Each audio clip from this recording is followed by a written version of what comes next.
अंतकरण को काम जाते निज आवे निज बंधन मिथ्या भावथी ये प्रगटे निज भाव ये जयवंत रहो सदा हे मोक्ष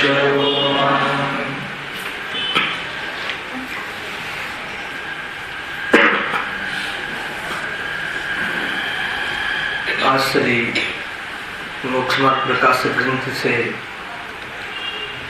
बीजा अधिकार पर આપણે સ્વાધ્યાય કરી રહ્યા છીએ। એમાં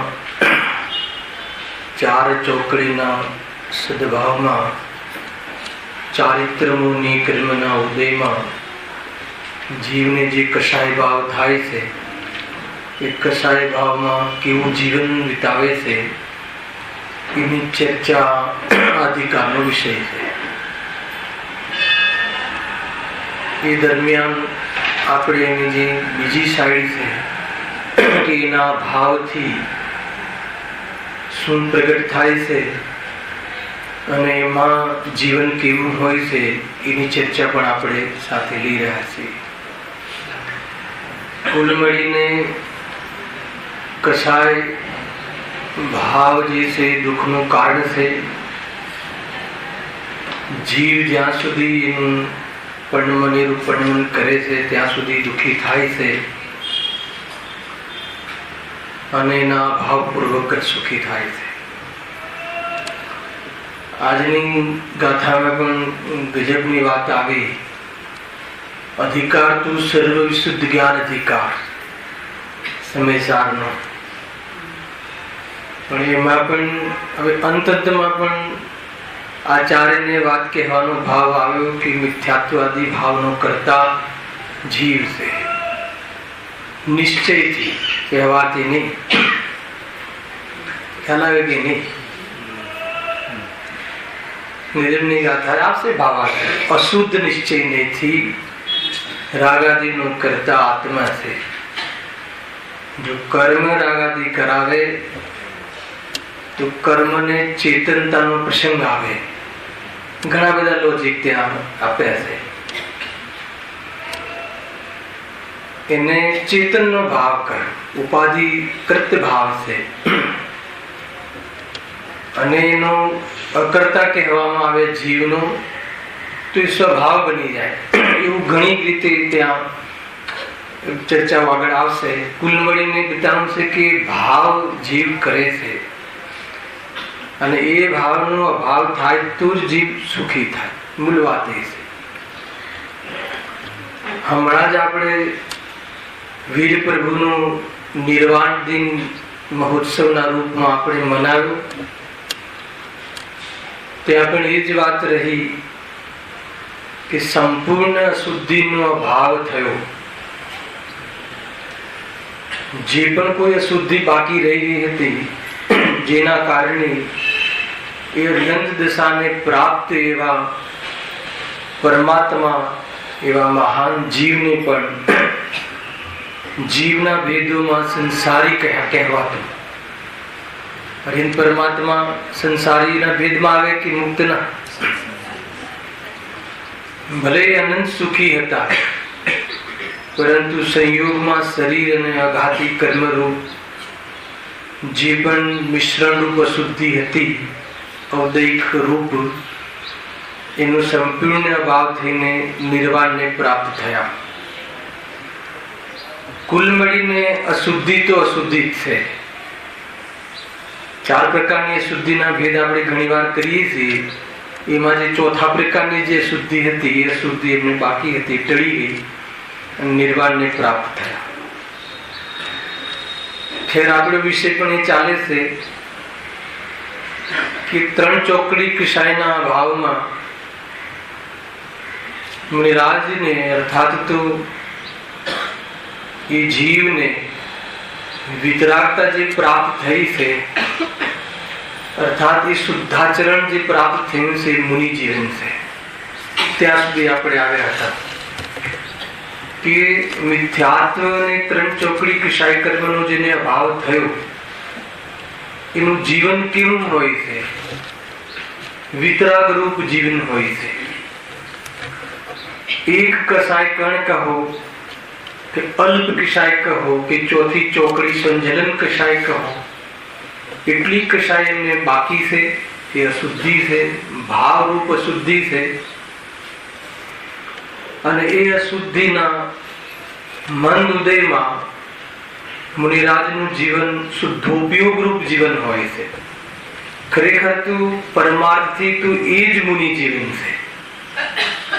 સામાન્યતઃ સર્વે મુનિરાજોને ત્રણ ચોકડી કશાયના ભાવપૂર્વકની વ્યક્ત વિતરાગતા તો હોય છે, પરંતુ પરમાર્થ જીવન તો મુનિ જીવન તો શુદ્ધોપયોગ રૂપ છે. એ જ વાસ્તવમાં પરમાર્થ મુનિ જીવન છે. સમજો, એ વખતે સંજલન કશાય કણ જે છે એનો મંદ ઉદય હોય છે અને ઉપયોગ સ્વરૂપમાં લીન હોય છે. સ્વરૂપમાં લીન રહેવું, શુદ્ધોપયોગમાં રહેવું, એ શુદ્ધ આચરણ, શુદ્ધોપયોગ રૂપ શુદ્ધ આચરણ એ જ મુનિરાજનું પરમાર્થ જીવન છે. પરંતુ સંજલન કશાયના તીવ્ર ઉદયમાં પ્રપોઝનેટ ત્રણ ચોકડી તો છે જ નહીં, પણ તે કશાયનો પણ તીવ્ર ઉદયમાં મુનિરાજનું જે શુભ આચરણ જે હોય છે, બાહ્ય આચરણ રૂપ કેવું જીવન હોય છે એની ચર્ચા આપણે ચાલી રહી છે. મૂળ વિષય આપણે અહીંયા એ લીધું છે. તથાપી એ જે બાહ્ય આચરણ છે જેને વ્યવહાર ધર્મ કહેવાય છે, પરમાર્થી એ ધર્મ નથી, પરમાર્થ એ સ્વરૂપ નથી મુનિરાજનું. પરમાર્થ સ્વરૂપ તો શુદ્ધ ઉપયોગમાં રહેવું. તથાપી શુદ્ધ ઉપયોગમાં ન રહેવાના કાલે ઉપાદાનની ઓરથી વિચાર કરીએ તો અને નિમિત્તની ઓરથી વિચાર કરીએ તો સંજલન કશાયના તીવ્ર ઉદયમાં બંને લેવું. મુનિરાજનું જીવન કેવું હોય છે, બાહ્ય આચરણ કેવું હોય છે, વ્યવહાર ધર્મ કેવો હોય છે, એની ચર્ચા આપણે આ ત્રણ ચોકડીના ભાવના અંતર્ગત આપણે ચર્ચા કરી રહ્યા છીએ. તો બાહ્ય આચરણ શું છે? જેને આપણે વ્યવહાર ધર્મ નામ કહ્યું. વ્યવહાર ધર્મ નામ કહ્યું ત્યાંથી જ ખ્યાલ આવે છે કે નિશ્ચય ધર્મ નથી, પરંતુ જેને ત્રણ ચોકડી કશાયના ભાવની વિતરાગતા પ્રગટ થઈ ગઈ છે એનું જ આવું જીવન હોય છે. એનું કેવું જીવન હોય છે બહારમાં એ વાત બતાવી છે. શું કામ બતાવી છે? એ તો બંધ છે. વ્યવહાર ધર્મ તો બંધનું કારણ છે. જ્યારે ધર્મ જ નથી તો શું કામ બતાવવું છે? બાહ્ય આચરણનો જે નિષેધ કરે છે સમજી લેજો, તો પણ ધર્મના એક અંગનો નિષેધ થયો. કેમ કે આ બાહ્ય આચરણ જે છે બંધનું કારણ છે એવું કહેવા વાળા આચાર્ય કુનકુન દેવનું બાહ્ય આચરણ આવું હોય છે. જેનું બાહ્ય આચરણ હવે આપણે ચર્ચા કરીશું, એવું 28મું ગુણરૂપ બાહ્ય આચરણ હોય છે એ વ્યવહાર પરમાર્થનું પ્રતિપાદક છે. એનું અંતરંગ જીવન, એની કશાય કેટલી મરી ગઈ હોય છે એ બતાવવા વાળું આ સ્વરૂપ છે. બાહ્ય આચરણનો જે નિષેધ કરે છે એને પાપ પરિણામની રુચિ છે. બાહ્ય આચરણ ને જે ધર્મ માને છે એને સાતત્ય સંબંધી ભૂલે છે. બે વાતનો બરાબર ખ્યાલ કરવો. શું કહ્યું? બાહ્ય આચરણનો જે નિષેધ કરે છે, બાહ્ય આચરણ પર જે અરુચિ બતાવે છે, કોના બાહ્ય આચરણની વાત છે? એ વિતરાગી મુનિરાજોનું જે બાહ્ય આચરણ એની અરુચિ વ્યક્ત કરે છે એની ચર્ચામાં અને સમજવામાં. કેમ કે એટલી કશાય મર્યાદિત થઈ ગઈ હોય છે કે એટલી કશાયની મર્યાદાના અંતર્ગત સ્વરૂપની લીનતાનો પુરુષાર્થ ઉઠે છે અને એનાથી પણ નિવૃત્ત થઈ અને સ્વરૂપમાં લીન થઈ જાય છે. આ મુનિરાજનું ખરેખર જીવન હોય છે. જેટલો વ્યવહાર બાકી રહ્યો એ પણ હે રૂપે દેખાય છે દ્રષ્ટિમાં, પણ જ્યારે એ સ્વરૂપમાં નથી રહેતા તો ક્યાં જોવા મળે છે એની ચર્ચા છે. બાહ્ય આચરણ પુણ્ય પરિણામ છે, ધર્મ પરિણામ નથી. પણ એ જ જીવને હોય છે આવું આચરણ કે જે અંદરમાં ઘણા વિતરાગી થઈ ગયા હોય છે. બસ વાત એટલી છે કે કોઈ જીવને બાહ્ય આચરણની વાત ન ગમે, અરુચિ વ્યક્ત કરે તો સમજી લેવું કે એને પાપ પરિણામની રુચિ છે. કદાચિત કોઈ જીવને આ બાહ્ય આચરણમાં ધર્મ માની લે તો એને તો અંતરંગમાં વિતરાગતા જ નથી, એનો સ્વાદનો એને ખબર નથી અને મિથ્યા દૃષ્ટિ છે. તો એના અંતર્ગત આપણે અહીંયા ચર્ચા પ્રારંભ કરી હતી. તો સંજલન કસાયના મન ઉદયમાં તો શુદ્ધોપયોગ રૂપ જીવન હોય છે અને એના તીવ્ર ઉદયમાં પરિણતિ તો હોય છે. ત્રણ ચોકડી કસાયના અભાવની વિતરાગતા તો હોય છે, પણ જે વિકાસ શુદ્ધ ઉપયોગમાં થવો જોઈએ એ વિકાસ અહીંયા થતો નથી. અને એ જ પરિણતિના બલ દ્વારા, બલ તો પણ એ જ વિતરાગતાનું બલ છે. અને જેટલું પણ બાહ્ય આચરણ સરળતાથી સંયમ નિભે છે એમાં પણ બલ તો વિતરાગતાનું જ છે. દૃષ્ટિના બલ ઉપર વિતરાગતા અને એના આધાર ઉપર કશાય એટલી મર્યાદિત રહે છે કે જેથી જાણે હમણાં કરવી જ નથી પરિણામ એવી વૃત્તિ વાળા રાજ અખંડ વૃત્તિ કરી ઉપયોગની સ્વરૂપને સાધે છે એ મહામુનિરાજ છે. આ રીતે વાત પૂરી સમજ. જે વસ્તુની જ્યાં ચર્ચા છે સમજવી. અને છઠ્ઠી ગાથામાં એટલું જોરદાર કથન કરી આવ્યા કે રાગ નો સ્વભાવમાં ત્રણેય કાળે અભાવ છે જ નહીં. સ્વભાવમાં રાગ ખ્યાલ આવે. અરે રાગ શું? જ્ઞાનની ક્રિયા પણ જ્ઞાયકમાં નથી. જ્ઞાનની ક્રિયા જાણવું જ્ઞાયકમાં નથી થતું, કેમ કે જાણવું થયું એ તો ઉત્પન્ન થયું અને જ્ઞાયક ઉત્પન્ન થતો નથી. જ્ઞાયક તો અનાદિ નથી. ખ્યાલ આવે કે નહીં? તો પૂરી વાત કેવી રીતે છે એ જ સમેસાની અંદર જયારે 330મી ગાથામાં સર્વશુદ્ધ જ્ઞાનાધિકારમાં રાગની મિથ્યાત્વની સિદ્ધિ જીવ સ્વયં એને કરે છે તો ત્યાં જીવ રાગ કરે છે નથી બતાવવું, જીવ સ્વતંત્ર રીતે રાગ કરે છે બતાવવું છે. અને એનું એક એક પરિણામ સ્વતંત્ર છે, એનું સંસાર પણ સ્વતંત્ર છે. જો સ્વતંત્ર ન હોય, સંસાર કોઈને આધીન હોય તો અભાવ થવા માટે રાહ જોવી પડે.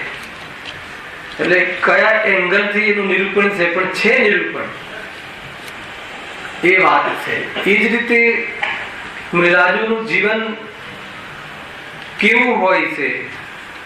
ખરેખર જીવન તો વિતરાગમય હોય છે.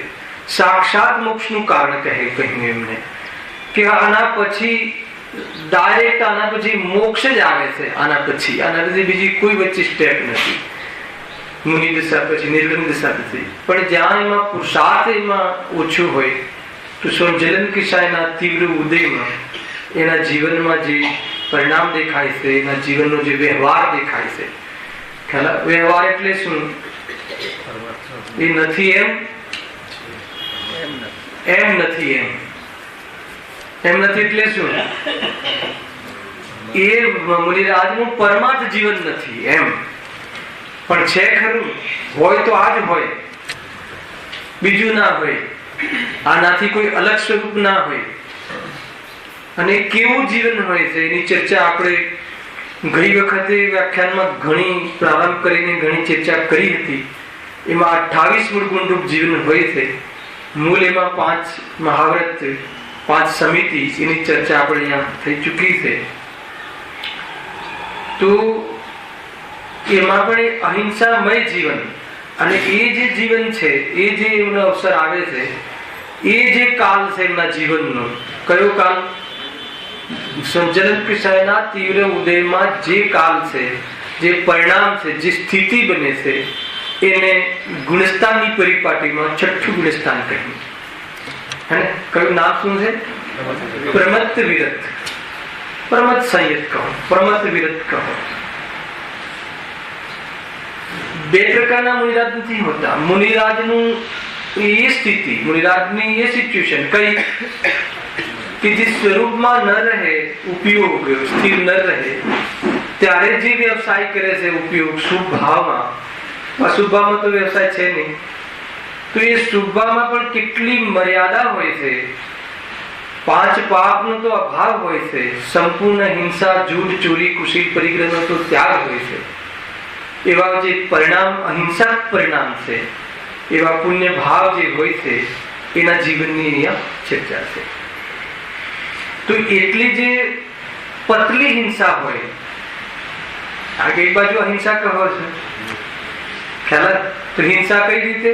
સ્વરૂપની હિંસા, સ્વરૂપમાંથી બહાર રહેવાનું પરિણામ એને હિંસા કહે છે, સ્વરૂપની હિંસા છે.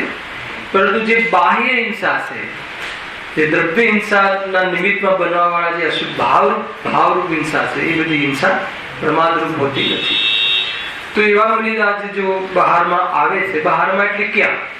શુભ ભાવમાં, શુદ્ધમાં નથી રહેવાતું ત્યારે, તો એમને પણ કેટલી ક્રિયાઓ જોવા મળે છે, જે આપણે જોવા મળે છે. ક્રિયા તો એટલી જ છે જીવનમાં, અને વિસ્તાર ઘણો અને વિસ્તાર અલ્પ, પણ ક્રિયાઓ તો એ જ. કઈ ક્રિયા?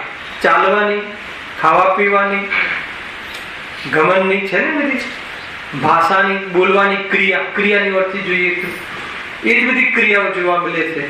પણ એ ક્રિયાઓ એમની એટલી અલ્પ હોય છે, કેમ કે એના અનુકૂળ ભાવ એટલા અલ્પ હોય છે, અને જે પણ ભાવ હોય છે પોતાના સ્વરૂપમાં જવા માટે નિમિત્ત બને એ માટે આ ક્રિયાઓ હોય છે. અજ્ઞાનીને તો સ્વરૂપથી દૂર જવાના માટે નિમિત્ત બને છે ક્રિયાઓ, અને જ્ઞાની ધર્માત્માઓને એ પણ ક્રિયાઓ હોય છે, એમાં સ્વરૂપમાં જવામાં નિમિત્ત બનતી હોય છે. અંતર એટલું છે, ખ્યાલમાં આવે છે કે જે પણ ક્રિયાઓ હોય, તો એમાં અહિંસા આદિ મહાવ્રતની જે ચર્ચા આપણે થઈ ગઈ હતી, ખાલી એમાં થોડીક એક શું ડેફિનેશન હતી એ વાંચીને આપણે આગળ ચાલીશું. 2 ચર્ચાઓ થઈ ગઈ છે, એક મહાવ્રત અને એક સમિતિ.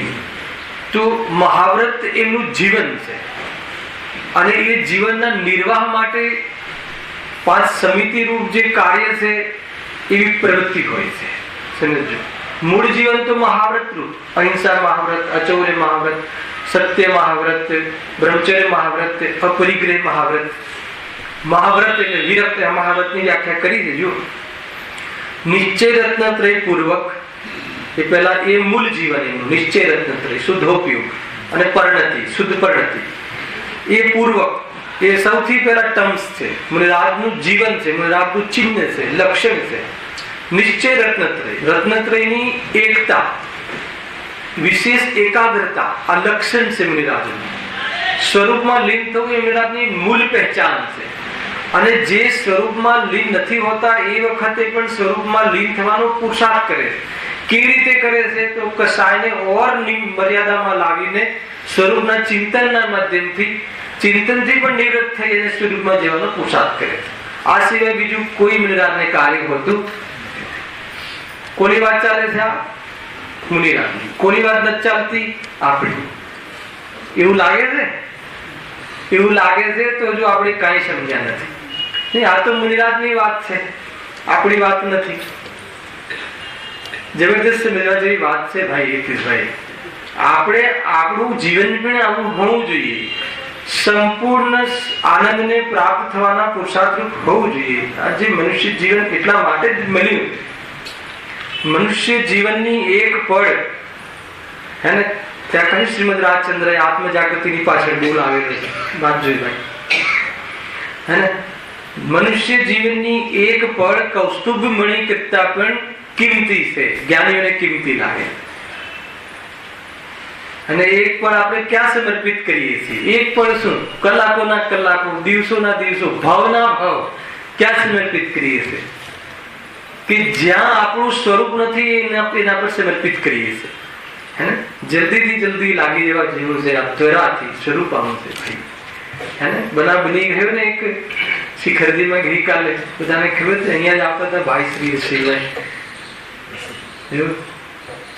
ત્રીજી ટૂંક ઉપર દેહનો વિલય થઈ ગયો. ખ્યાલ આવે કે નહીં કેવું શરૂ છે? આગળની રાત્રે તો નીતિનભાઈ વાત થાય છે, મારે થોડો કારોબાર છે એમની સાથે, તો મેં કહ્યું કે તમે અહીંયાનો નંબર આપી દો મને, અહીંયા અમે ફોલોઅપ કરીશું, તમે ફોન બંધ કરીને ચિંતા છોડી દો અને ત્યાંનું એન્જોય કરો. સવારે તો મેસેજ આવે છે કે ચિંતા છોડીને બધું છોડીને ચાલે ગયા. સમજજો, કઈ તૈયારી, કોઈ રોગ નહીં. એને એક ઉપદેશ આપતા ગયા કે ભાઈ કોઈ વર્તમાન પરિસ્થિતિનો કોઈ ભરોસો કરવા જેવું નથી, અનાદિ અનંતનો ભરોસો જલ્દી કરી લેવા જેવું છે. કેવું શરૂ દરેકને ખ્યાલ બી છે. આ મને અહીંયા જ આવતા હતા, એક પણ પ્રવચન ન છૂટે. મારા દરેક પ્રવચનમાં એમના પર સંબોધન હંમેશા હોય છે. ક્યારે પણ અભિષેક નહીં છોડે, ક્યારે પૂજન નથી છૂટતું. સમજો, એ તમારી સાથે જ જનરલી કેવું જીવન થાય નહીં, એટલું જ સમજવાનું છે. કોણ હતા એ બધું ને અહીંયા ધ્યાન હિસ્ટ્રી નથી. આપણે એટલું જ ધ્યાન આપવું છે કે સ્વરૂપ કેવું છે. આપણે એટલું જ એમના પર આ મેસેજ લેવું છે કે શાના શું આધાર પર આપણે મનુષ્ય ભાવ બીજે લગાવી રહ્યા છીએ, કયા વિશ્વાસો પર લગાવી રહ્યા છે, શાના માટે લગાવી રહ્યા છે. નીતિનભાઈ સમજવા જેવું છે કે નહીં? સાધર્મી જીવ, એને આજ જાજવનો જીવ, તત્વની ધારાને પસંદ કરવા વાળો જીવ, ભદ્ર અને સજ્જન જીવ, પરિણામ હંમેશા ઉદ્ધ રહે. જ્યારે પણ મળે ત્યારે બીજી વાત 2-5 મિનિટ, બાકી મુખ્ય આ જ વાત, કોઈ સામાન્ય વાત નથી. પણ એને આરાધના કરવાનું જે આ મનુષ્ય મળ્યો છે, એ જીવ આપણે કોઈ વિરાધના કરતા કરતા દેહ છૂટી જાય તો એમને સમજતા કે નિવૃત્ત થઈ જવાશે, અવસર નહીં મળે. સમજમાં આવે છે? એટલા માટે અહીંયા કહ્યું કે ખરેખર નર દેહે મુનિ દશા શોભે, કે જે સાક્ષાત તણે કાળે દેહ આત્માનો નથી, એ દેહ ક્યારે ન મળે એનું સાક્ષાત કારણ છે. એવી આ મુનિ દશા છે. એને એનું સ્વરૂપ સાંભળતા સાંભળતા ઊંઘ ઉડી જાય, સાવધાન થઈ જવાય, આનંદિત થઈ જવાય કે ખરેખર આપણી પાસે જ કામ પડ્યું છે સુખી થવાનું. કે હા, એને સેવન નથી કર્યું એટલી જ વાત છે. ક્યાં છે કારણ સુખી થવાનું? સ્વભાવ ક્યાં છે? હું સ્વયં સ્વભાવવાન છું, એનું સેવન નથી કર્યું એટલે જીવ દુઃખી છે. જ્યાં સમર્પિત થઈ રહ્યા છે ઉપયોગ વર્તમાન, ત્યાંથી તો કાંઈ નથી આવવાનું રાજેશભાઈ, કાંઈ મળવાનું નથી. શું કામ આપણે આપણા પ્રોગ્રામો ટૂંકાવી ન લઈએ? શું કામ વિસ્તાર કરીએ આપણે? હવે શાના માટે? જો આપણને આપણી વચ્ચે જ રહેલો કોઈ જીવ એક સંદેશો આપી દેતો હોય કે ભાઈ કોણ આ ચલાવવા વાળું છે બહારનું, અને ચલાવીને શું પ્રાપ્ત થવા વાળું છે, તો એ સમજીને જલ્દીથી જલ્દી આ વાસ્તવમાં અને તત્વ જ્ઞાન રૂપી જે ટોનિક છે એ વાસ્તવમાં લઈ લેવા જેવું છે. એની તત્વ શ્રદ્ધા નિર્બંધ સ્વરૂપને વેદી લેવા જેવું છે. હે ને? ઘણો વિચાર આવે મને, કોઈ પરિણામ પૂરા દિવસ બેચેની રહી, એને કે એમ લાગે કે મતલબ બહાર જવાનો ભાવ ના આવે. ક્યાં જવું છે હવે? ક્યાં જશું? કોણ શરણ છે? શાશ્વત શિખરજીનો પહાડ શરણ નથી. હે? જ્ઞાનીઓ એ શીખવાડે છે કે તને કોઈ જ્ઞાની શરણ નથી, ખરેખર તારો જ્ઞાયક શરણ છે. એટલા માટે જ્ઞાનીને વ્યવહારે શરણ કહ્યા બતાવનાર છે. એટલે ખરેખર શરણ તો સ્વભાવ છે. જલ્દીથી જલ્દી એમ કે એ રૂપે થયું નથી, થતું નથી. કોના રૂપે? દેહ ગયો પણ ચેતન રૂપે રહ્યું, જડ ન થયું, અસ્તિત્વ ન ગુમાવ્યું. કોઈના આવવા જવાથી કોઈ આત્માનું સ્વરૂપ કઈ અલગ થઈ જાય છે નહીં. આવી નીતિ અને આવી વાસ્તવમાં ભેદ નીતિથી અભેદની જે દ્રષ્ટિ કરે છે એ જીવને આવા એને વિયોગમાં દુઃખ નથી થતું. આપણને કેમ હમણાં જ વાત થઈ છે, આપણે પર્યાયનો સ્વીકાર આજે પણ નથી કરી શકતા. હમણાંનો અર્થ શું? પર્યાયનું સ્વરૂપ છે બદલાવ, વિયોગ થવું, અને આત્માનું એવું ને એવું રહેવું. એના આધાર પર પર્યાયનો અગર જો સ્વીકાર થાય તો ગેય બની જાય અને જ્ઞાયક હૃદયમાં વસી જાય. વસ્તુ આ છે. બરાબર સમજો આ વાતને. એ છે. આત્માર્થીઓને તો હરેક પ્રસંગ હે સાનો જે મહોત્સવ જ છે. સંસારની અસારતા વાસિત થઈ હોય તો આપણા માટે તો વિજ્ઞાનનો મહોત્સવ જ છે. એ રીતે છે. એટલા માટે મુનિરાજનું સ્વરૂપ પવિત્ર સ્વરૂપ, આનંદિત સ્વરૂપ. કુટુંબ છૂટું જે ખ્યાલ આવી ગયો, ઘર છૂટું જે ખ્યાલ આવી ગયો, શરીર છૂટું જે ખ્યાલ આવી ગયો, કોની સેવા કરે? અને જે મારું છે ને એની સેવા કરવું, ખ્યાલ એની પાસે એના પ્રત્યે લક્ષ્ય કરીને જીવન વિતાવવું, એ વિચાર કરવો, એટલા મોટા પાપ. આ જીવને એની પછેડી કરતા મોટા પાપ કરે તો એ ક્યાં સમાય? અને પંચમ ગતિ બહાર ફેંકી દેશે આ જીવને. સિદ્ધ ગતિમાંથી જવાના દરવાજા બંધ થઈ જાય છે, પોતાના સ્વરૂપની વિરાધના કરે છે. ઘણી બધી વાતો સમજવા જેવી છે. ખેર ઉજ્જવલ પક્ષ એ રહ્યું કે આપણને આ માર્ગ બતાવનાર પૂજ્ય ગુરુદેવ શ્રી મળ્યા. ખરેખર અનંત ઉપકાર છે કે તીર્થંકરોનો પરિચય કરાવ્યો અને તીર્થનો શુદ્ધાત્માનો પરિચય કરાવ્યો. બહુ નાની વાત નથી. જેટલા એમના ચરણમાં જેટલો ઉપકારનો જે પણ મતલબ કે ઉપહાર કેટલો આપી શકીએ એમના જેવા થઈને. કોના જેવો? એમના જેવા એટલે કોના જેવા? સિદ્ધો જેવા થઈને જ એનો ઉપકારનો ઉપહાર થઈ શકે એમ છે. બાકી કોઈ રીતે કિંમત ચૂકવાય એવી નથી. એ રીતે છે. એ છે એને સોંપો પડી આવી અમુક વખતે આપણને એમ થાય કે મતલબ કે એમ લાગે કે કયા આધાર ઉપર આપણે આ જીવનમાં તાકાત લગાવી રહ્યા છે બાહ્ય જીવનમાં. અરે જેનું બાહ્ય આચરણ પણ કેવું છે મુનિરાજોનું? બાહ્ય આચરણ પણ એવું છે કે બધા જ જીવો જાણે ભગવાન દેખાય છે ને દેખાય છે. તો કેવી રીતે કોઈ દુઃખને પામે એવી મારાથી પ્રવૃત્તિ થાય? એ વાત જરૂર છે કે મને રાગ આવ્યો છે. શાનો? ચાલવાનો. શાનો? ખાવા પીવાનો. શાનો? મુનિરાજની વાત કરું. કેટલું ચાલવાનું? ચાલવાનું આવે તો વંદના આદિ માત્રનું આવ્યો છે, રાગ છે. જે કાર્ય લૌકિક જગતના જીવોને ઉત્કૃષ્ટ લાગે છે એ મુનિરાજોને એ કાર્ય અનુત્કૃષ્ટ લાગે છે. વિતરાગતાની સામે આ પણ કાર્ય અનુત્કૃષ્ટ છે, છોડવા લાગે. કેમ કે કસાયના કણના આધાર પર થતી પ્રવૃત્તિ છે, એ કોઈ વિતરાગ પ્રવૃત્તિ નથી. પણ આટલા વિતરાગી થઈ ગયા છે એવા જીવોને આ કસાય કણમાં પણ એટલું અહિંસક જીવન રહે છે, એટલું જબરજસ્ત પવિત્ર જીવન રહે છે, વિશુદ્ધ જીવન રહે છે કે ત્યાંથી સ્વરૂપમાં જવા માટેનો સીધો દરવાજો ખુલે છે. એટલા કઠોર પાપ અને કઠોરાઈ, કઠિનતા પરિણામોની હોય, કઠોરાઈ હોય, એમાંથી આત્માની વાત સાંભળવી જ્યાં ના ગમે ત્યાં એનો અનુભવ તો બહુ દૂરની વાત છે. પણ આ તો મુનિરાજની એટલી પતલી કશાય હોય છે, એટલી નજીક વાળા પરિણામ હોય છે સ્વરૂપના, એની ચર્ચા આપણે કરી રહ્યા છીએ. બહુ ઊંચી પર્સનાલિટી છે.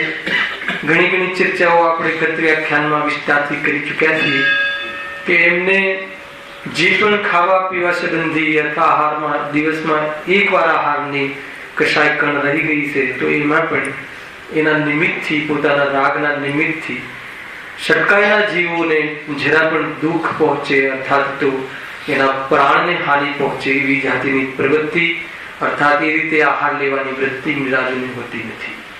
એટલે કેટલી મતલબ કે કેટલા પ્રકારના 46 પ્રકારના અંતરાયથી રહિત, દોષથી રહિત એ પ્રકારનું એમનું આહાર કે જાણે આહાર લેવો જ ના હોય એવી જાતિની પરિણામ એમનું હોય છે. એટલું મંદ પરિણામ, ઉદય કેવો તીવ્ર, સંજલન કશાય અને પરિણામ કેટલું ખાવાનું મંદ.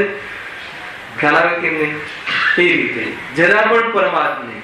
લખ્યું છે ને જો નિશ્ચય રત્નત્રય પૂર્વક મન વચન કાય 3 યોગ તથા કરવું કરાવવું અનુમોદવું એમ 9 કોટી પૂર્વક સંપૂર્ણ પાપોનો ત્યાગ તે મહાવ્રત.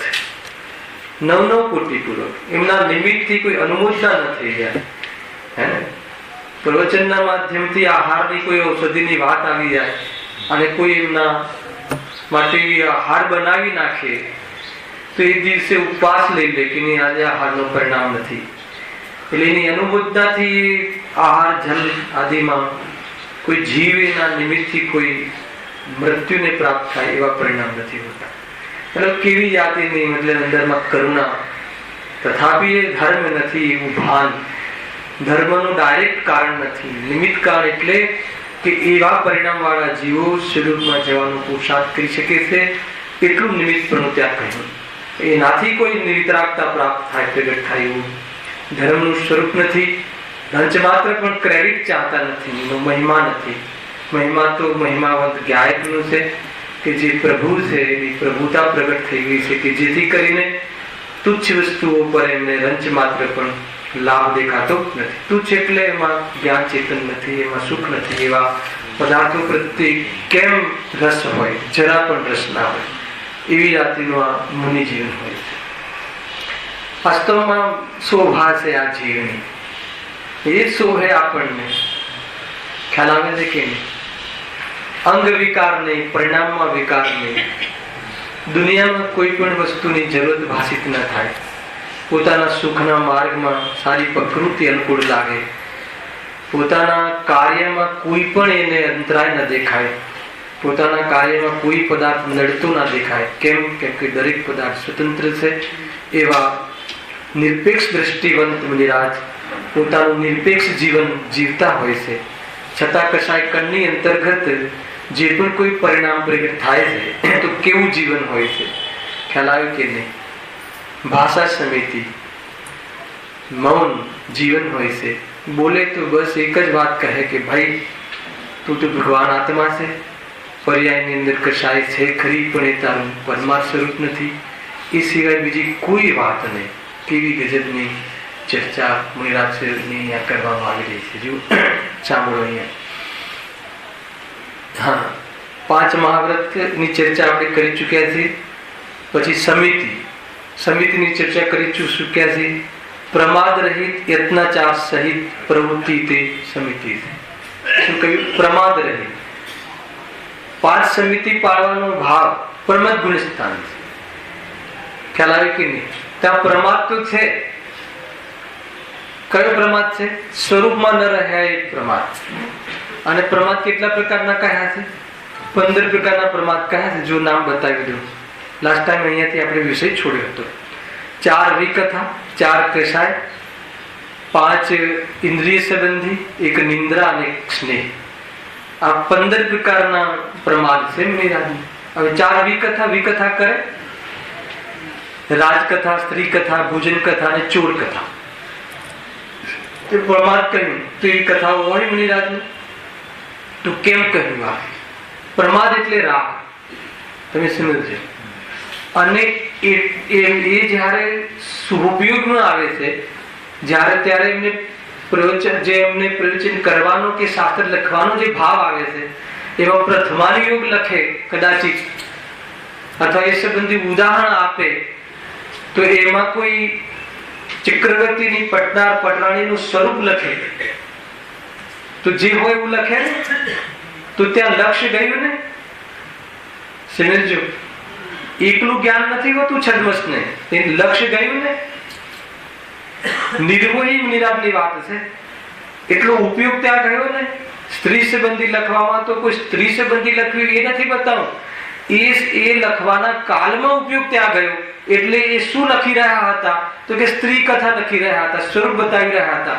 અને કેમ બતાવી રહ્યા હતા? કે આવી પટરાણીઓ હોવા છતાં પણ સમ્યક દ્રષ્ટિ જીવોને ખ્યાલ આવે કે નહીં, એમાં સુખ બુદ્ધિ ભાષિત થતી નથી, અને એનું લક્ષ્ય છોડીને મુનિદશા ગ્રહણ કરીને હેને ભગવાન અર્થાત તો પરમાત્મા સ્વરૂપ પ્રાપ્ત કરી દે, એ બતાવવા માટે લખ્યું હતું. ઉદ્દેશ તો એ હતો, પણ લક્ષ્ય ત્યાં ગયું ને, તો એનું નામ આપી દેવામાં આવ્યું કે આ પ્રમાદ સ્ત્રી કથા, આ પ્રમાદ રાજકથા. એ રીતે બધામાં લઈ ગયું. એનું નામ આપવામાં આવ્યું પ્રમાદનું. કેમ કે 4 કથાઓ, ચોર કથા, અંજન ચોરની કથા કહે, એનું ઉદાહરણ આપે.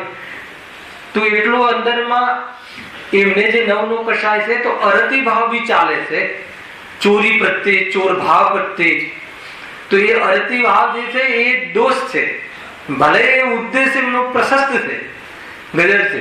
તો એ કેમ થયું? શું કામ થયું? સ્વરૂપમાં ન રહ્યા એટલે થયું. એટલે સ્વરૂપમાં ન રહેવું એનું નામ પ્રમાદ. જો સ્વરૂપમાં રહ્યા હોત, અર્હંત બની ગયા હોત, ખ્યાલ આવે કે નહીં? તો અહિત ભગવાનમાં તો બધું આવે છે ને, પણ ત્યાં ઈચ્છા રહિતની વાણી હોય છે. અહીંયા ઈચ્છા છે. એ રીતે 4 વિકથારૂપ પ્રમાદ છે, 4 કસાય. કઈ કસાય 4 માં 4 બાકી 16 માં 4 કઈ રહી? સંજલન, ક્રોધમાન, માયા, લોભ. તો કે એ પણ પ્રમાદ છે. કેમ? કયો ક્રોધ આવે? ગુરુને કયો ક્રોધ આવે? શિષ્યો પ્રત્યે આ છે તે છે જે એમને માર્ગમાં લગાડવામાં. કઈ માયાચારી? જીવ કોઈ શિકારી કોઈ જીવની પાછળ પડ્યો હોય તો ખરેખર તો કોઈ પૂછે તો સત્ય બતાવવું જોઈએ, પણ ચૂપ રહે. એક પ્રકારથી એમાં ક્યાં ને ક્યાં એમાં માયાચારી ઘટિત થાય છે. ખ્યાલ આવે? જૈન ધર્મનું ગૌરવ, પોતાના શિષ્યોનું ઉપાધ્યાય પદો એ બધું થતા એમનું ગૌરવ એ માન કસાય. આપણને ઉત્કૃષ્ટતા લાગે, એમને એમ લાગે કે અમારી કસાય છે. સમજમાં આવે છે કે લોભ, મોક્ષનો લોભ. મારે મોક્ષ પ્રાપ્ત કરવો છે, પરિણામ આવ્યું ને, ઈચ્છા આવી ને, તો એ લોભ છે. તો એ જે પણ છે, શાની ઈચ્છા થાય? મુનિરાજને શાની ઈચ્છા થાય? ઈચ્છા રહિત તો છે ને, એટલે ઈચ્છા તો છે જ. એ તો બહુ સ્થૂળ કથન છે. મુનિરાજ ઈચ્છા રહિત થઈ ગયા છે. એ તો પાપોની ઈચ્છા રહિત થઈ ગયા છે, ભોગોની ઈચ્છા રહિત થઈ ગયા છે. એટલે સામાન્ય કથન છે કે મુનિરાજ ઈચ્છા રહિત થઈ ગયા છે. ઈચ્છા રહિત કોણ છે? પરમાત્મા અને જ્ઞાય. બે વસ્તુ. સ્વભાવ ઈચ્છા રહિત છે અને પૂર્ણ સ્વભાવ પ્રાપ્ત કર્યો છે, એ ઈચ્છા રહિત થઈ ગયા. બાકી ઈચ્છા છે, પણ ઈચ્છા છે તો કઈ ઈચ્છા છે? મોક્ષની ઈચ્છા છે. બધા જીવો મોક્ષ પામે અને મને પણ મોક્ષ મળે, અને એવી ઈચ્છા છે. તો સારું કે ખરાબ?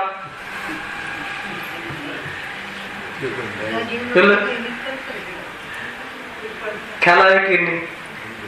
ગુરુદેવને આપણા પ્રત્યે આટલો ભાવ આવ્યો. આપણા માટે તો સારું, પણ એમના માટે સમજમાં આવે છે કે વાત? એ જીવ એમ માને છે કે એટલા માટે ક્રેડિટ નથી ચાહતા જ્ઞાનીઓ. કેમ કે એને તો એમ લાગે છે કે આ દોષ છે, ગુણ નથી. સમજમાં આવે છે? આપણા માટે ગુણ છે. અલગ અલગ વિવક્ષા બદલાતી જાય છે. વિવક્ષા જો તમને ગુણ દોષનું એક જ્ઞાન કરાવો કે છોકરો, બાળક છે આપણા ઘરમાં, બહારમાં મસ્તી કરતો હોય તો એને કહે કે બેટા તું મસ્તી નહીં કર, રમત રમ. રમવું એ બાળકનો ગુણ છે. ખેલ રમત રમ. હે ને? રમતમાં એ સમય વિતાવે તો એનો ગુણ છે મસ્તી કરતા. પણ જયારે ભણવાની વાત આવે ત્યારે રમ કરે છે, મસ્તી કરે ત્યારે કે તમે ભેગા થઈને રમો, મસ્તી નહીં કરો. તે વખતે રમવાનો ગુણ થઈ જાય છે. અને જયારે ભણવાની વાત આવે ત્યારે આ તો રમવાનો દોષ થઈ જાય છે. ખ્યાલ આવે કે નહીં? તો એ સાપેક્ષતા છે આ બધી. એ રીતે સ્વરૂપમાં ન રહેવાય તો દેવશાસ્ત્ર ગુરુના શરણમાં રહેવું એ ગુણ છે. જેમ કે 28 મૂળ ગુણમાં એને કહ્યું, વંદના આદિ, સામાયિક આદિ. તો મૂળ ગુણ કહ્યું, એને ગુણ કહ્યું. સ્વરૂપમાં ન રહેવાય તો કેમ કે એનાથી પરમાર્થ સધાય છે. સધાય છે એટલે શું? એનાથી પરમાર્થ સધાય છે એટલે પરમાર્થમાં જવાનો પુરુષાર્થ થાય છે. એનાથી એનો અર્થ. અને આટલી કશાય બાકી રહી છે એનો બોધ થાય છે. અને આ છોડવા લાયક છે એમ ખ્યાલ આવતા પુરુષાર્થ થાય છે. અને પુરુષાર્થ ન થાય તો ઉલટો પુરુષાર્થ ન થઈ જાય એના માટે આ પ્રોટેક્શન છે. કેટલી બધી વાત એક સાથે આવે છે. એનું નામ બાહ્ય આચરણ, એનું નામ મુનિરાજનું બાહ્ય જીવન. તથા પણ એ બાહ્ય જીવન છે, એ અંતરંગ જીવન નથી. નામ જ એનું બાહ્ય જીવન છે. ખ્યાલ આવે છે કે નહીં? તો એ રીતે આ એમના માટે દોષ કહેવામાં આવે છે. એ રીતે છે. જો પછી ક્યાં આવે? 4 પ્રકારના એ પણ મતલબ કે પ્રાયશ્ચિત આપવું, બીજા જીવોને દીક્ષા આપવી, એ એક ઉત્કૃષ્ટ કાર્ય છે કે નહીં? એને બીજા જીવોને દીક્ષા આપવી, આચાર્ય દ્વારા દીક્ષા થાય છે કે નહીં? તો આ બધા જે ક્રોધમાન, માયા, લોભ, તો એ જે 4 પ્રકારની સંજલન પ્રકારની જે કશાય રહી, તો એનાથી શું થશે? શું એનાથી? એ જીવને શું થશે? બંધ થશે. શું નહીં થાય? મોક્ષ નહીં થાય. તો મોક્ષ જેવું કાર્ય છોડ્યું. સમજમાં આવે છે? મતલબ મોક્ષ જેવું કાર્ય છોડ્યું એવી જાતિનો પુરુષાર્થ ન થયો એ એમનો દોષ છે. હવે આ પ્રપોઝ ડેટ આપણા માટે લગાવી દેજો. મોક્ષ જવાનો વિચાર સુદ્ધા ન કરવો. સમજમાં આવે છે? અરે મંદિર આવવું તો પણ મોક્ષ માટે ન આવવું. મોક્ષ એટલે મુક્તિ, સુખ માટે ન આવવું. કયા સુખ માટે? સાચા સુખ માટે. તો ખોટું પણ સુખ હોય છે કોઈ? શું કહેવાય એને નામ પણ આપવામાં આવે? ખોટું સુખ. ખોટું સુખ એટલે છે નહીં પણ માને એનું નામ ખોટું સુખ, આભાસ. એના માટે આવે. મંદિર પણ સાચા સુખ માટે નથી આવતો. હજી સમજમાં આવે છે? તો પછી એ જીવની શું દશા થશે? અહીંયા એ વાત અહીંયા કરવી છે. જો સમજવા જેવી વાત છે ભાઈ. જો એ રીતે એ 4 કસાય પણ એ લેવલનો પ્રમાદ થયો. પછી 5 ઇન્દ્રિય. એ શું છે 5 ઇન્દ્રિય? 5 ઇન્દ્રિય સંબંધી જે વિષયો છે, સ્પર્શ રસ ગંધ વર્ણ આદિ, એ સંબંધી ઉપયોગ જવો બહુ જબરજસ્ત છે. આ જે એમની જે પરિણતિ છે, પરિણતિનો વિચાર કરીએ તો પણ આપણને એમ લાગે મહિમા આવી જાય. દિલીપભાઈ 5 માનો કે અહીંયા બેઠા છે અને અહીંયા એક પથ્થર ખૂંચે છે. જમીન પર બેસતા હોય તો પથ્થર ખૂંચે છે, તો સ્પર્શન ઇન્દ્રિય સંબંધી લક્ષ્ય ગયું ને, તો પ્રમાદ કર્યું. એકલું જ્ઞાન નથી, જ્ઞાન પ્રમાદ નથી. જ્ઞાનની સાથે લક્ષ્ય છે ને. હવે લક્ષ્ય છે, હવે બીજું કોઈ પ્રયોજન તો છે નહીં. કોણે મૂક્યો, શું કામ મૂક્યો, આનાથી થાય છે, એવી જાતિની વિપરીતતા તો છે નહીં. એવી જાતિનો દ્વેષ પણ નથી. કોઈએ ચાહીને મૂક્યો હોય તો બી મુનિનાથને ખબર છે કે કોઈના ચાહવાથી નથી આવ્યો. એને એટલું બધું જાણવા વાળા જીવ, એને એટલો ઉપયોગ એમનો ખોટો ના લંબાય, પણ છતાં ખૂચ્યું એટલે એમને જે કસાય અનુસાર જે પણ એમને ત્યાં વેદના થઈ તો એટલું લક્ષ્ય ગયું જ્ઞાનની સાથે. તો કહ્યું કે એટલું સ્વરૂપમાં તમે તમારે અખંડતા ન રહી, શુદ્ધોપયોગમાં અખંડ ન રહ્યો. વિતરાગતા પરિણતિ તો અખંડ છે પણ ઉપયોગ અખંડ ન રહ્યો. એટલા માટે ખંડ ઉપયોગ થયો. તો કહે છે કે પ્રવાહ થાય. શું સ્વરૂપ છે હે? અલૌકિક વાત, અલૌકિક વાત, વાસ્તવમાં અલૌકિક. આપણે તીવ્ર રાગ હોય ને તો આપણને આ વાત બેસે ને, એમાં કઈ દોષ થયો? એમાં એક તો જ્ઞાન કર્યું ને. અરે ભાઈ એકલું જ્ઞાન નથી. આપણે જે જ્ઞાતા દ્રષ્ટા સમજીએ છીએ ને, કે નહીં, આપણે તો કોઈ માર ખાતું હોય, મારતો હોય ત્યારે જ્ઞાતા દ્રષ્ટા રહેવું, એમ ન રહેવા જ્ઞાતા દ્રષ્ટા. રાગનો અંશ જાગૃત હોય તો જાણવું તો થાય છે, પણ સ્વરૂપમાં નથી રહ્યો ને એની સામે જોઈ રહ્યો છે. એનો અર્થ કે બીજું કોઈ પ્રયોજન છે, જે બી કોઈ હોય, બચાવવાનું હોય કે જે બી કોઈ હોય. એનો અર્થ એ થઈ ગયો કે રાગ ઉભો છે જોડે. રાગ મિશ્રિત જ્ઞાન છે. રાગ મિશ્રિત જ્ઞાન ને અહીંયા જ્ઞાન કહેતા નથી, એને પ્રમાદ કહે. એટલે 5 ઇન્દ્રિયનો વિષય બને છે જ્ઞાનનો, પણ એકલો જ્ઞાનનો વિષય થોડી બને છે. અજ્ઞાનની જેમ થોડી જ્ઞાનનો વિષય બને છે. આપણે તો જોડે જે પણ અત્યારે તમે જ્ઞાતા દ્રષ્ટા છો, આપણે જ્ઞાતા દ્રષ્ટા છીએ. જ્યાં સમજવાનો રાગ જોડે છે ને, તો સમજવાનો રાગ ઉભો હશે ત્યાં સુધી શુદ્ધ ઉપયોગ નહીં થાય. કઈ નહીં, કાલથી નહીં સમજીએ. અરે જયારે આ સમજવાનો રાગ પણ છોડાવવાની વાત છે, તો હવે આ છોડીને જ્યાં જવાની વાત છે, એ તો આ છોડીને પછી એક જ સ્ટેશન રહ્યું, શુદ્ધાત્મા. એનું નામ છે કે આ સમજવાના ભાવને પણ જયારે છોડવાની વાત આવે ત્યારે સમાવાની વાતની ઓરથી કથન છે.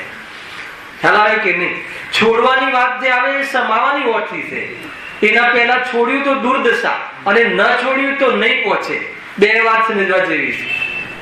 હવે એવી રીતે આપણને એને ઉભા રાખી દે છે તો એ રીતે જ તો બરાબર છે. સાવધાનીનો માર્ગ છે.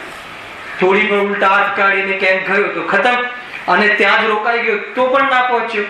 ન રોકાવાથી ધર્મ થાય છે કે ન ભટકવાથી થાય છે કે ન અટકવાથી થાય છે. માર્ગમાં સમાવાથી ધર્મ થાય છે. એટલે આવવાનો છે આ બધો માર્ગ વચ્ચે. તો આ સાવધાની રાખવાની છે. દૃષ્ટિપૂર્વક સાવધાની અને પરિણામની સાવધાની. દૃષ્ટિની સાવધાની જ્ઞાનીને થઈ ગઈ છે. પરિણામની સાવધાની માટે ઘણી હિંસાથી નિવૃત્ત થાય છે, અને થોડા પરિણામ જે સ્વભાવ રહ્યા એનાથી પણ નિવૃત્ત થાય છે દૃષ્ટિના બલ ઉપર. કેમ કે ત્યાં પણ એમને આકુલતા લાગે છે, મન કશાયમાં પણ, અને આકુલતા આત્માનો સ્વભાવ નથી. કુલ મળીને આખો કન્સેપ્ટ આ રીતે જાય છે. સમજાય છે ભાઈ? રાખી ભાઈ કે ભૂલી ગયા 20 દિવસ ગયા હતા. હે ને? મેં એક લેસન આપ્યું હતું, કોઈ કર્યું કે નહીં ખબર નથી, ખાલી કહું છું, લેસન યાદ કરાવું છું. ખ્યાલ? આજે 28 મૂળગુણની ને 5 સમિતિની મેં રત્નગણ સાવકાચારમાં ભાવના અધિકારની અંદર 5 ભાવનાઓ આ સંબંધે આપી છે સમિતિની. એ તમે વાંચજો, વિશેષ ખુલાસો થશે એમ કહ્યું છે. કોઈને પૂછીશ નહીં, આગળ ઊંચી કરાઈશ નહીં કે કોને કર્યું છે, એમ સમજીને ચાલીશ કે બધાએ કર્યું છે.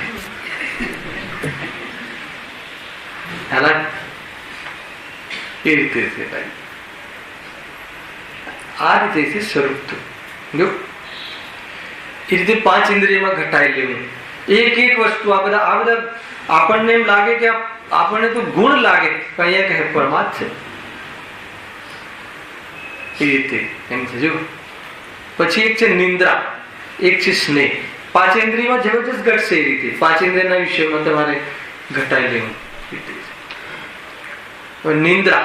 નિંદ્રા તો પ્રમાદ છે, એમાં કઈ વિશ્લેષણ કરવાની જરૂર નથી. પણ એમને કેવી નિંદ્રા આવે છે?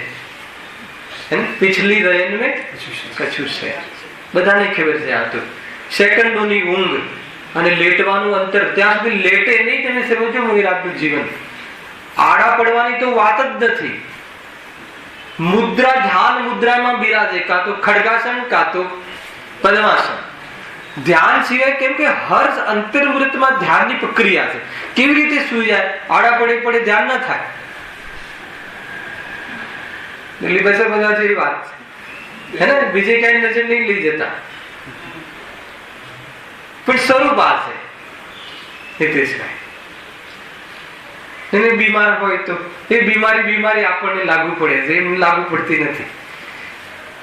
બીમારી લાગુ પડે તો એ પદ ના હોય, એમાં જો એમાં ઢીલા પડી જાય તો એમના પરિણામ અને કાં તો સમાધિ વર્ણમાં હોય. 2 જ માર્ગ છે એમના માટે, ઓપ્શન જ નથી હોતા. કેમ? પરિણામ નથી હોતા, કશાય નથી હોતી, આસક્તિ નથી હોતી દેહ પ્રત્યે. એ તો આપણને થોડી ફોડલી થાય તો અઠવાડિયું પ્રવચનમાં ઘેર પાડી દઈએ. આના કે પ્રવચનની વાત કરું, સમજમાં આવે? રાત્રે બહુ મહેમાન આવી ગયા હતા અને 12 વાગી ગયા હતા, એટલે પ્રવચનમાં ના આવે.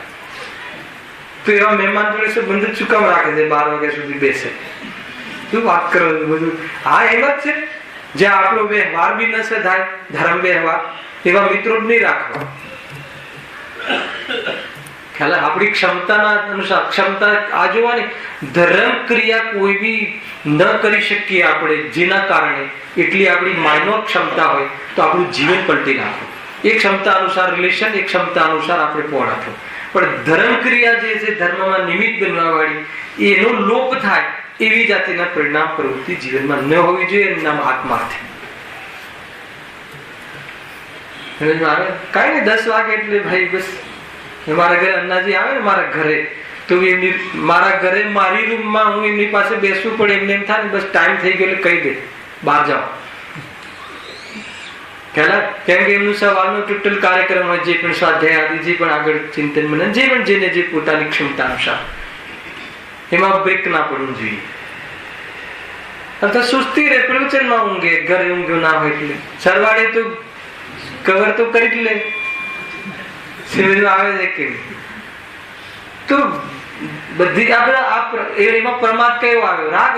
એ જે વ્યક્તિ આવે અને પછી વાતો બી કેવી કઈ હશે, અહીંયા ત્યાંની, ઇધર ઉધર કી. શુદ્ધાત્માની વાત તો કોક જ કરતા હોય. સમજવા જેવી વાત છે ભાઈ. જો નિંદ્રાની ચર્ચા હતી. નિંદ્રા, કેટલી નિંદ્રા?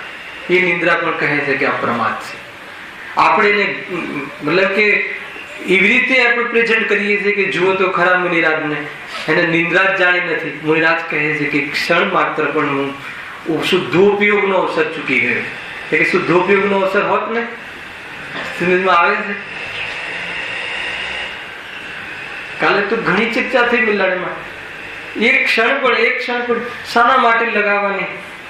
4-4, 6-6 કલાક લગાતાર સિરિયલો આવતી હોય છે.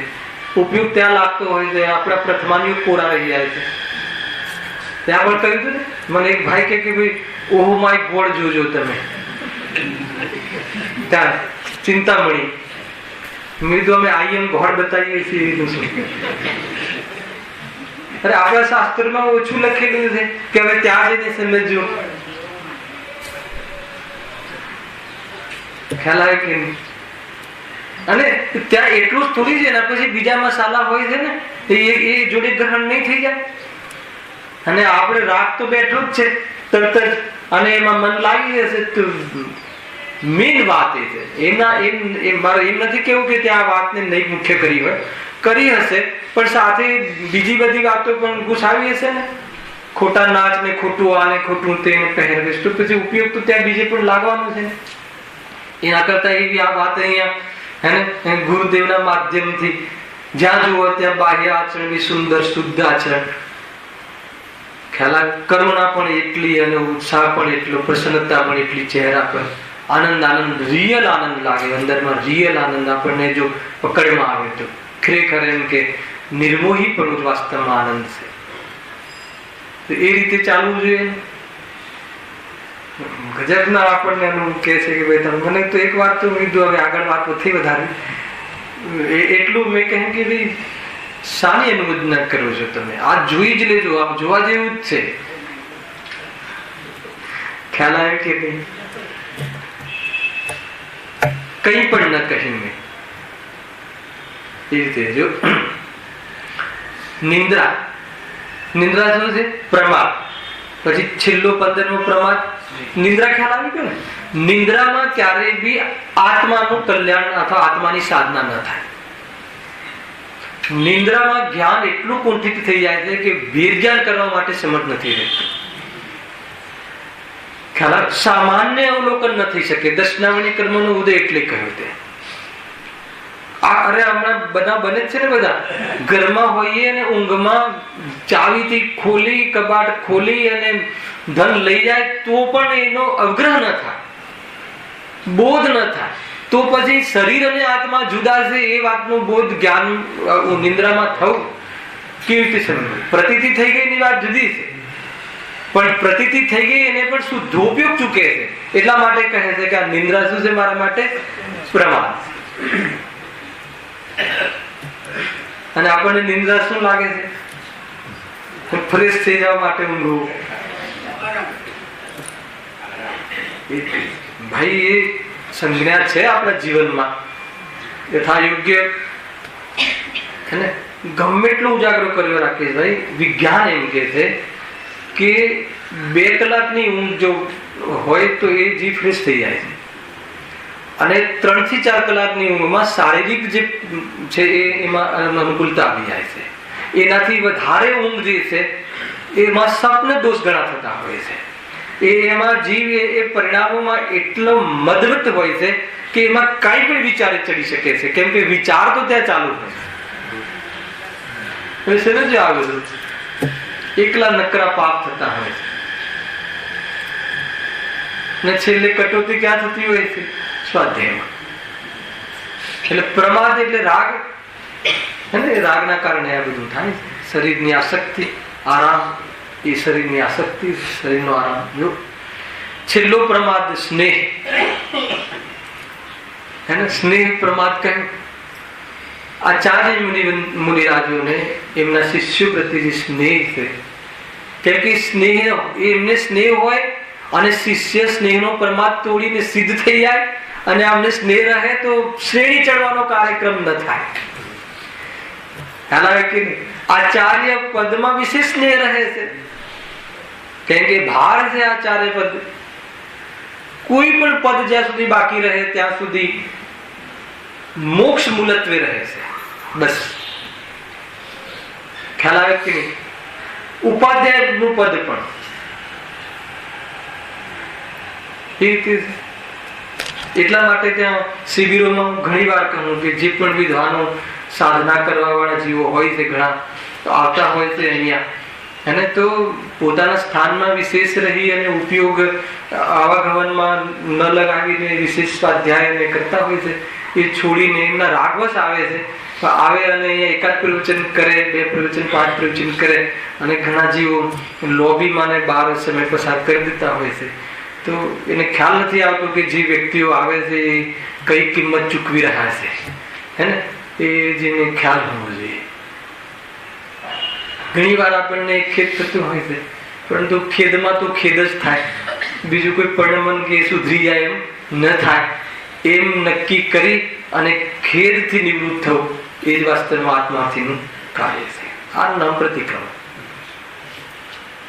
એ રીતે આપણી પાસે જે બલ છે એ બલનો ઉપયોગ કરવો હંમેશા, તો દુઃખી નહીં થવાય. જો ત્યાં સ્નેહની વાત આવી ગઈ, તો આ પ્રકારના જે પ્રમાદ હોય છે છતાં એનું જે જીવન જે છે એ મહાવ્રત સમિતિ અને એના પછી કયું ચાલુ થાય છે? હવે 5 ઇન્દ્રિય વિશે બહુ જબરજસ્ત કથા છે એની. આપણી પાસે 3-4 મિનિટ છે, હું એનું થોડુંક એનું વિઝન બતાવી દઉં છું. એની ચર્ચા કાલે આપણે વિસ્તારથી કરીશું. 5 ઇન્દ્રિય વિજય, શેષ 7 ગુણ 6 આવશ્યક અને શેષ 7 ગુણ કે જેના જે પ્રવૃત્તિના માધ્યમથી અહિંસા જેવા મહાવ્રતનું પાલન થાય છે. અને એ અહિંસા જેવું મહાવ્રતના પાલનના આધાર પર એટલી પતલી કશાય અર્થાત એટલા કરુણા ભાવ કે હવે કોઈ જીવનું લક્ષ્ય પણ શું કરવું અને પોતાના પ્રત્યે એટલો પુરુષાર્થ ઉપાડી અને મુનિરાજ પરમ અહિંસા અર્થાત તો નિશ્ચય અહિંસાને પ્રાપ્ત થતા હોય છે. હર અંતર્મુહૂર્તમાં આ મુનિરાજનું વાસ્તવિક કર્તવ્ય છે. સમજજો તેમાં 5 ઇન્દ્રિય વિજય કેવી રીતે છે? તો 5 ઇન્દ્રિયના જે હમણાં તો જે ઇન્દ્રિય લક્ષ, હવે આ ઇન્દ્રિય વિજય એમાં કેવી રીતે છે કે જે સ્પર્શ રસ ગંધ વર્ણ, એમાં કહ્યું કે સ્પર્શની 8, રસની 5, ગંધની 2 અને વર્ણની 8, શબ્દની 7. આ એની પર્યાયો છે, વિશેષતાઓ છે પૂદગલની. એ એમના જ્ઞાનમાં વિષય તો બને, જ્ઞાનમાં વિષય બનવા છતાં એમાં ભેદ ન કરે. કોઈ પર્યાય સારી, કોઈ પર્યાય ખરાબ, અને એવો ભેદ ન કરે. અર્થાત કોઈ બી પર્યાય ઉપર એનો મહિમા ન આવે. શિયાળામાં તાપ આવી જાય તો એ પૂદગલની પર્યાય પર એમને મહિમા આવી જાય એમ ન બને. ખ્યાલ આવે છે કે નહીં? તો એવી રીતે કોઈ પણ પર્યાયમાં કોઈ જમવા ગયા હોય, ભોજનમાં કોઈ રસ હોય તીખો કે એમના અનુકૂળ કોઈ રસ હોય તો પણ એ સંબંધી કોઈ એમને રસ આવી જાય તો એમ ન બને. ખ્યાલ આવે? એ રીતે ઇન્દ્રિય વિજયની અહીંયા વાત ચર્ચા કરીશું આપણે કાલે.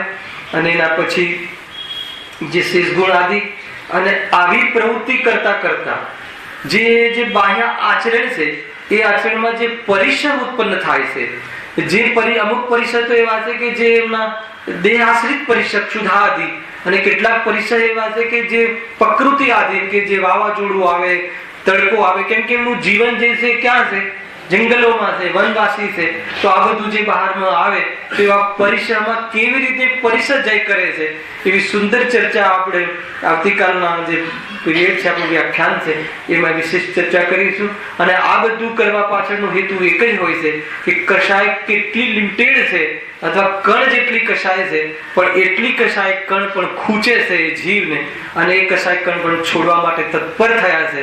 અને શુદ્ધોપયોગ જેમનું કર્તવ્ય છે એના બલ દ્વારા, એ પ્રવૃત્તિ દ્વારા કશાય કણને પણ મટાડી ચોથી ચોકડી કેવી રીતે મટે છે એની ચર્ચા આપણે કાલે આવી જાય તો બહુ સરસ. એ ચોથી ચોકડીના ભાવના આધાર ઉપર જે શ્રેણી ચડતા ચડતા એનો અભાવ કરે છે શુક્લ ધ્યાનમાં, અને મુનિરાજ 4 ચોકડીનો અભાવ કરી અને કેવું જીવન અંતમાં સાદી અનંતકાલ સિદ્ધપણે વિતાવે છે એની ચર્ચા આપણે અહીંયા ત્યાં સુધી કરવાની છે. એના પછી ચર્ચા છે કે ચર્યા છે? એના પછી ચર્ચા જ નથી. ખ્યાલ આવે કે? તો એ પ્રમાણે આપણે આગળ ચર્ચા કરીશું.